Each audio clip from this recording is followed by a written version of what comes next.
Nairobi, girl, it's cold. It's a bit chilly outside.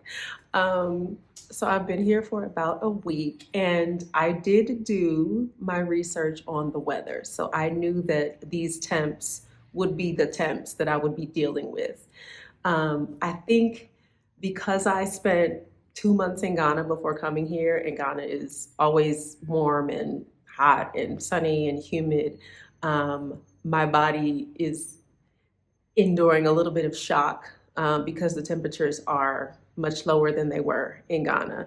That being said, I'm told that this is winter, which actually makes me chuckle a little bit because after growing up in the Midwest, living on the East Coast, and dealing with like sub-zero temperatures for winter, when people tell me that this is winter, I'm like, oh, okay.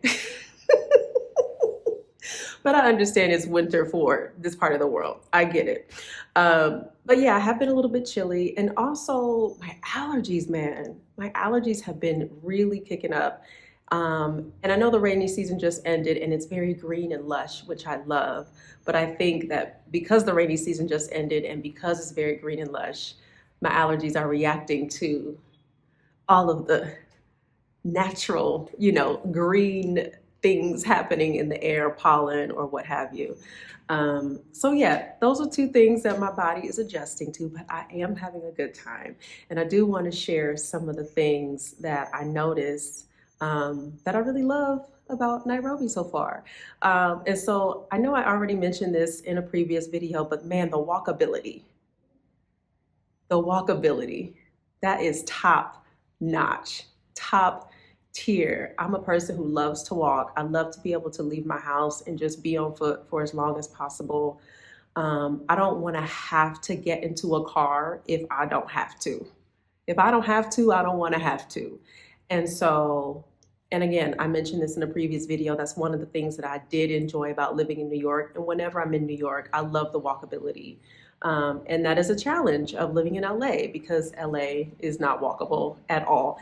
In pockets, it is, but as a city, it is not. And so I'm enjoying the fact that Nairobi is so walkable. The other day, I left my Airbnb and I was on foot for most of the day. I was just walking here and there, wherever I was going, I was just walking. I finally did get in an Uber later in the evening to come home, but I spent the whole day on foot and I love that. For me, it helps me process my thoughts. And it's also just a little bit of free exercise. And it also helps you kind of just learn the city that you're in. When you can just walk around and kind of piece things together in that way, that really helps me to learn the city. It helps me process. Sometimes I can listen to a podcast or music or whatever while I'm walking. Um, and it's a way to kind of interact with people as well. So Nairobi A plus for the walkability. I love that. Another thing that I love, and this is also something that I know is true about Tanzania, I experienced that when I was there earlier this year, is the fact that single-use plastic is not a thing here. Like it's literally illegal. I'm sure y'all know that if you're from Nairobi or you live in Nairobi. Um, but I really love that. And I really wish the whole world would adopt that because what good is plastic doing us? None. Plastic bags doing us no good at all. I know in the US, I tend to be a person who carries a disposable bag or a not disposable, reusable bag with me at all times. I just kind of tuck it into my bag because you never know when you're going to need it. I do that in my life anyway, no matter where I am. And so I love that being here, you're never going to get a plastic bag. If I forget that little reusable bag, the bag that I'm going to get in the market, in the grocery store, wherever I am, is not going to be a plastic bag. And I really, really love that. I think that's something that the whole world should adopt because these plastic bags are doing us no good. And I know in the States, sometimes you go to a store and you buy one thing, literally one thing, and they put that one thing in a big old plastic bag. And I'm like, I don't need that. Please just let's save the planet one bag at a time. I don't like the plastic bags. So I love that that Kenya, Tanzania, I'm sure other countries in East Africa have adopted that. I think that's so wonderful. Um, Another thing that I have noticed, and this is interesting because this is something that I've noticed. I noticed this also in Ghana, but I also noticed this in Morocco. Those are the two other places that I can remember specifically noticing this. Is that when I go to a cafe or a lounge or something, I notice that I see so many men um, interacting with one another, either sitting together at a cafe having lunch together or just interacting. And I don't know, I'm sure that is something that happens in the US. I just feel like I never noticed it there. But it really warms my heart to walk into a space and to see men, whether they're remote workers, whether they're digital nomads or whatever, just men kind of being leisurely in a cafe. And and this is something that I pointed out a while ago to a friend of mine when I noticed it in Ghana. I think one of the reasons I'm noticing it is because it's black men, because I'm in Kenya and I noticed it in Ghana. Um, I don't typically see that in the US at all. I don't typically see so many black men just out and about enjoying a cafe, a drink, a meal, um, or doing work on their laptop with one another. That's just not something that I have seen often in the US. And so I really love seeing that when I'm out and about, walking into a space and seeing so many men just enjoying themselves, having a drink, working on their laptop, on the phone, like whatever it is. Um, and yeah, I'm sure that the fact that so many black men, that's something that stands out to me. Love that. I also really enjoy that Nairobi is a diverse city. Just walking around the city, you see the diversity. You see, I'm sure, European people, white Americans, Indian, Asian, Arab. Like, I see all of these different influences in the city. And I know that East Africa is very, very influenced by Middle Eastern, by Indian culture, and all of those things. So I love seeing the diversity in a way where, how do I say this nicely? I love seeing the diversity in a way where melanated folks are still in the majority. Let's say it like that. Say it like that. I love seeing that. Um, and I mean, I'm sure I've talked about this in a previous video, but when you grow up Black in the US, you grow up being referred to as minority all the time. And you may not take that word or that term on personally. I personally do not, and I know many people who do not, but that's still how you're referred to. And often you go into spaces where you are the only Black person, where you are the only woman, where you are the only Black woman. And so you feel very much like a minority. And so I like being in a place where I don't feel that way. I love that. One more thing that I've noticed that I was not prepared for is the number of places I have been, businesses, restaurants, cafes, retail locations, that don't take cash. Now, to be fair, it's mostly been, now that I think about it, it's only been restaurants and cafes that don't take cash. I was not prepared for that. So I'm a person who, I've changed money when I arrive and I'm walking around and I'm, using cash. And I will use my card if I need to, but I prefer to use my card as sparingly as possible unless I'm making a larger purchase.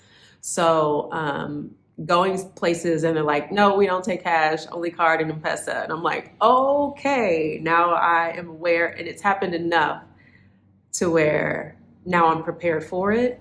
Now, this was an issue that I had, not the same issue in Ghana. I just noticed that in Ghana they have something called Momo, which is mobile money. But as a tourist, as a traveler, as a visitor, you can't necessarily get mobile money. Here, I've been told that I can get M-Pesa, And so I may look into that and see what that actually will entail in order for me to get it, just to see if it's worth it for the time that I'm here.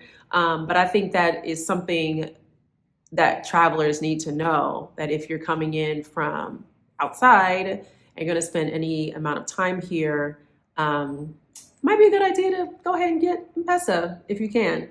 Like I said, I need to do a little bit more research to see what that would entail and to see if it would even be worth it. Because really, I can use my card. Like, I don't mind using my card. But if it's a small purchase, I don't really want to whip out my card every time. Now, if it's a larger purchase, then that's the time when I would use my card. So that's fine. So those are some of the things that I've noticed about Nairobi so far, other than being a bit chilly and my allergies being a bit crazy, which they're feeling better today. I'm enjoying myself, and I'm looking forward to what the next few weeks bring. But yeah, I mean, I find it to be a very, I don't know what the word is, like a very cosmopolitan city, which I love. It feels like a very on-trend city, which is really cool. And I know people come here from all over the world. I've seen people from all over the world. And so I love the vibe. I love the vibe. I actually went to this restaurant last night called 15 Rooftop. I watched another YouTube influencer's video about different eateries in Nairobi, and they mentioned this restaurant. And so I saw the video yesterday morning and I was like, oh, I'm going there tonight. That's it. And I went, and oh my gosh, I'm so glad I did. First of all, the view is amazing. The view was amazing. On one side, you get a view of the city. On the other side, you get Nairobi National Park, which is just beautiful and massive, massive. And one of the servers told me that in the morning, during the sunrise, if it's a clear day, you can see Mount Kilimanjaro, which is really cool because I climbed Mount Kilimanjaro earlier this year. So any reference to Mount Kilimanjaro or anytime I get a peek of it is really cool. I actually got a peek of it as I was flying here. We flew kind of to the side of it. And so I took some pictures outside my window. But yeah, the views from the rooftop were amazing. The food was delicious. The vibe was right. The music was right. Not a lot of people there when I went. I went in the late afternoon and I stayed until after sunset. And so that was such a beautiful place. So if you can think of any other restaurants, especially restaurants that have really great views, restaurants or lounges, if you know of any, drop them in the comments below. I appreciate it. I really, really do. And yeah, I'm looking forward to exploring and uncovering more of this beautiful, beautiful city while I'm here. Before I go, I want to give y'all a couple things to do that would help me out. There are 2 videos that I want to share with you all. One is an interview that I did when I was in Ghana with a dance teacher and the founder of a dance company. I'm gonna put the link to that video on the bottom of this video at the very end. So you'll see that. Actually, I'm putting it there right now. You'll see it there right now. And then the other video that I want you to watch is a podcast interview I did called The Women's Hour. It's a podcast with the women of the Promised Land. So for those of you who may not know yet, I am a professional actor. I'm on a show called The Promised Land. Season 1 is on YouTube, and they have recently started releasing episodes of this podcast that goes along with the show called The Women's Hour, where they're interviewing the women who are on the show. So I play Zipporah on the show, Moses' wife, and my episode was the first episode to come out. So I'm also going to put that video below at the bottom of this video, so you'll see it. So those are 2 videos that I want y'all to go check out. Give me some views, give them some views, some likes, some comments, all of those things. And also, don't forget to subscribe. Every person that subscribes, as I'm sure you know by now, on YouTube, that helps me in the algorithm and that helps push my videos out to more people. So yeah, thank y'all so much. Again, if you don't know me by now, my name is Tryphena Wade. I'm a professional actor, Broadway, TV, and film. I am a certified master life coach, and I'm a globetrotter. And right now I am enjoying Nairobi, Kenya. I'll talk to y'all next time. Peace.